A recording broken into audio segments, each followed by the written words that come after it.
Good morning, friends. Myself K. Padmakar, power plant professional, want to share my experience through this topic, water treatment in power plants. The topics, namely power plant water and its important properties and problems caused presented in one part of the video. The topic pre-water treatment and water treatment present in the second part of the video. Please enjoy the both the videos and give your valuable suggestions. This is very useful topics for the persons engaged in power plant operation and maintenance. Okay, let us come to subject. Water treatment is the heart of the power plant. Initially, it is somewhat difficult to identify the problems related effect of impurities in water due to overlook of the water treatment. But during the course of time, the impact falls on economics of the plant in the form of forced shutdown of the plant. Proper water treatment in a power plant is just as important as proper maintenance and operation. Water is the universal solvent, and it can dissolve any and it can dissolve and absorb metals in the power plants. Therefore, it is important to keep the properties of the water within the limits to reduce the damage. The objective of the water treatment program is prevent formation of deposits, that is hard scale, reduce corrosion of metals, and prevent boiler carryover. In this video, I would like to share my experience with the topics power plant water and its important properties and problems caused by water, and third one is power plant pre-water treatment, and fourth one is water treatment. So let us discuss about power plant water and its important properties.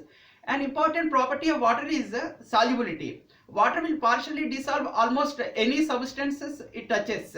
Water with dissolved substances is impure and called as raw water. In general, power plants need water that does not contain dissolved substances. Water treatment removes dissolved substances called impurities from raw water.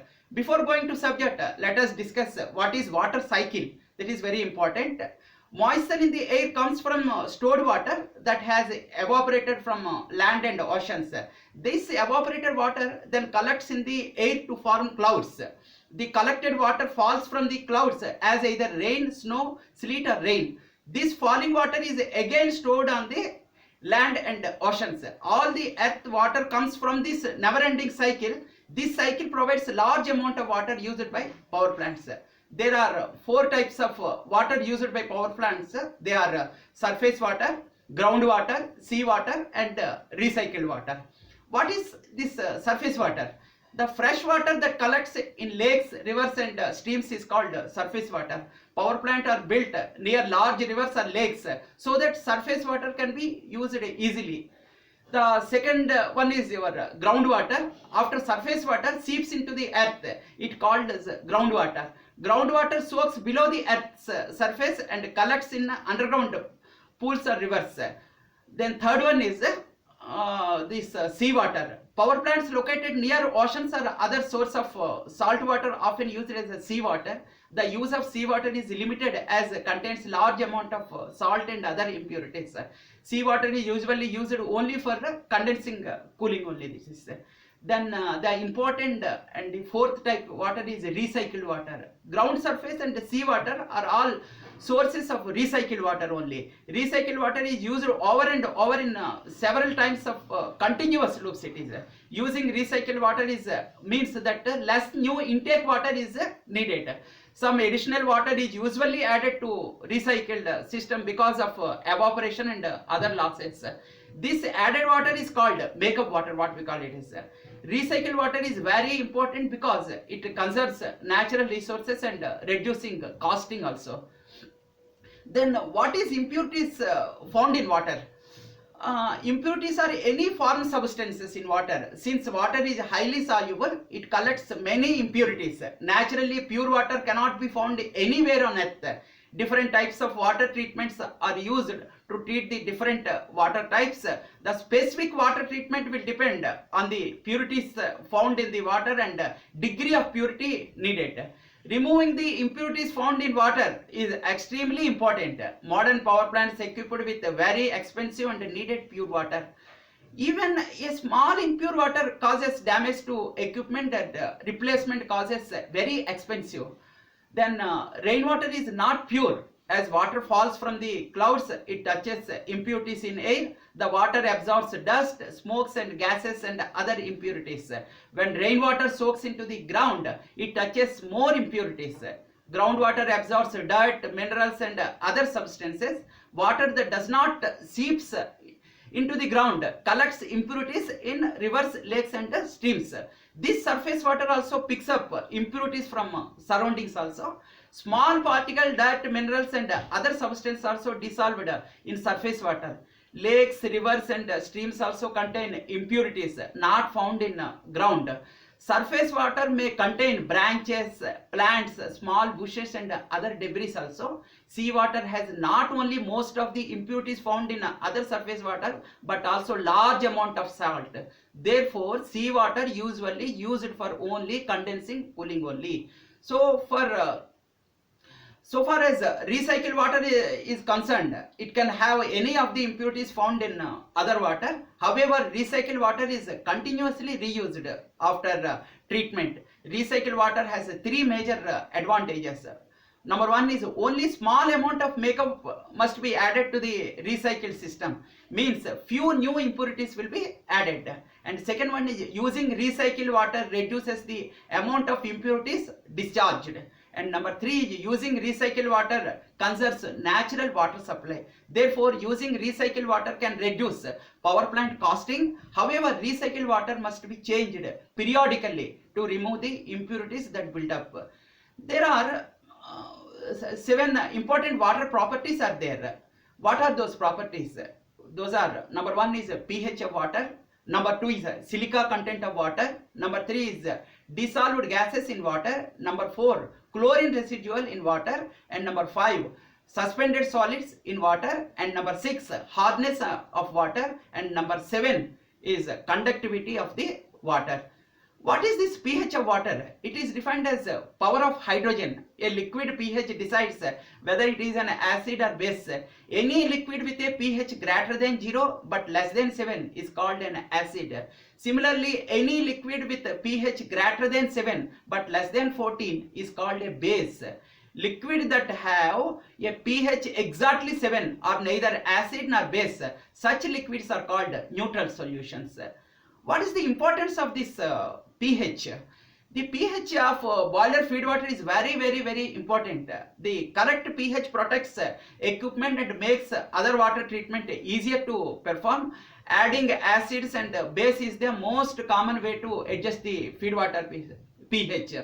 Acid reduces the water pH and base rises it. Most power plant boilers use feed water that is basic only. The actual operating pH depends on other feed water treatments being used.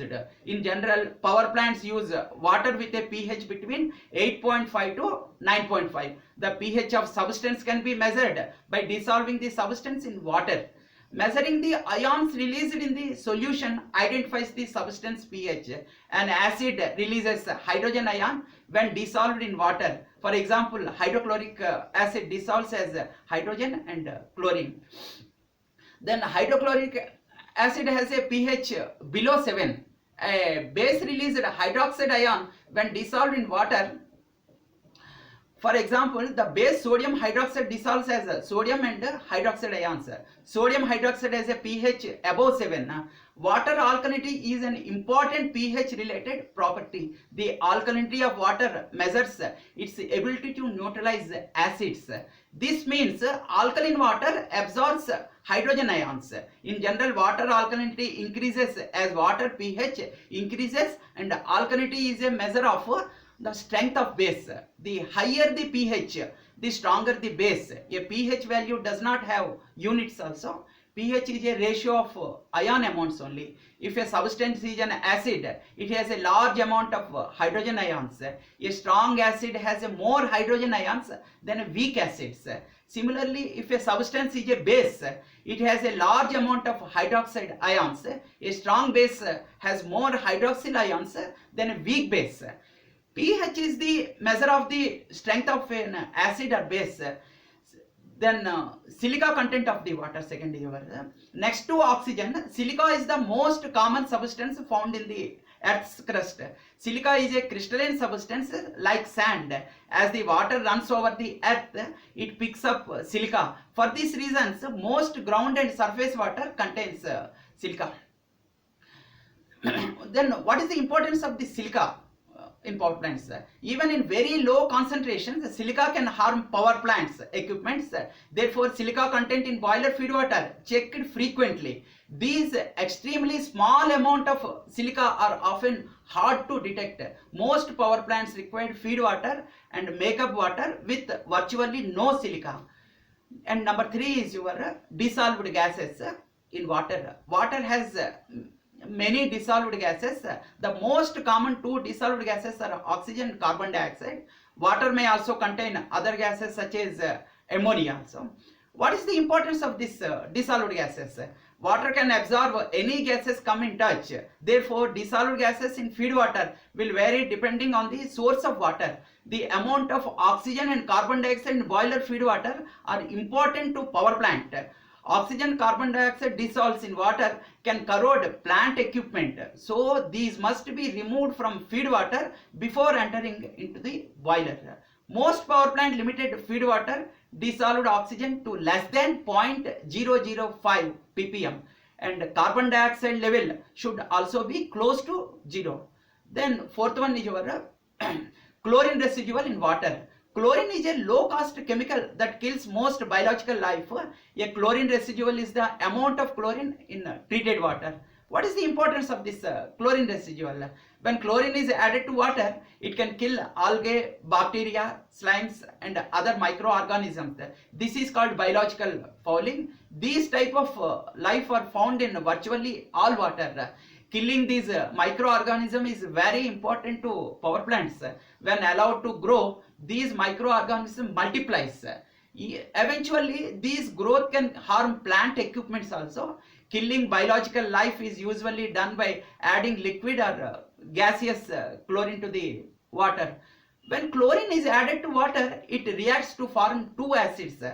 Number one is hypochlorous acid and second is hydrochloric acid. These acids will quickly kill the most microorganisms. The process of killing is known as disinfection. The amount of chlorine used to control biological life varies depending on the source of water. And number 5 is your suspended solids in water. Small particles that will not settle in still water are called suspended solids. What is the importance of this suspended solids in water? Water high in suspended solids can harm plant equipment. In general, suspended solids do not settle because many suspended solids are extremely small. These particles do not have enough weight to settle under gravity. Suspended solids usually form colloids in water. These colloids resist settling. Colloids are small group of suspended solids that form clusters. Most impure water contains these colloids. These clusters are suspended throughout the water. Individual colloids usually have negative charges along their surfaces and charge with the same sign repel each other. Since colloids are negative charges and repel one another, these repulsive forces tend to stack up suspended colloids in water. Then number 6 is your hardness of water. The hardness of water means the ions of calcium and magnesium it contains. What is the importance of this hardness? The amount of calcium and magnesium in water depends on its surface. In general, groundwater has harder than surface water. Water hardness is usually comes from contact with soil and rocks. Hard water is used for drinking purpose as it does not cause any health problems, and this hard water causes problems to power plant equipments. So before taking the water into boiler, hardness is to be removed. Then final one is conductivity of water. Conductivity of the water is the ability to transfer electrical charges. What is the importance of this conductivity? Pure water contains zero conductivity. Since pure water does not contain conductivity, it is perfectly insulator. it is working as a insulator. When water has minerals, ions are